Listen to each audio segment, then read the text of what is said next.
On November 4th, Austin Public Schools will have a two-question bond referendum on the ballot to update core infrastructure and address critical needs.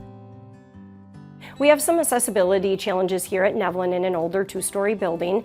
For example, when students and adults have mobility issues to go out to the playground, our playground doors need handicap accessibility. Currently there are steps. We do have handicap accessibility doors, but it is the front door, door 1, or our gym door, which causes students and adults to walk all the way around the building to play on the playground each and every day.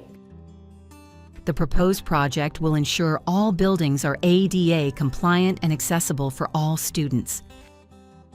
Our lockers at Nevelin Elementary also need an upgrade. They are the original lockers. They are a two-door system where you open one door and it opens all of the bank of the lockers. You close one side, it closes all of them.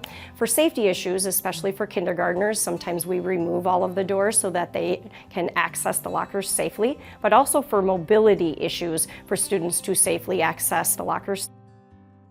So we've had a struggle with some of our bathrooms not being ADA compliant, so we don't have room, we're missing handlebars, and we're finding some of the things that we're struggling with are some of our entrances and exits may have cracks, they may be unlevel, so we need to do some of that, especially for our students who are using walkers or wheelchairs.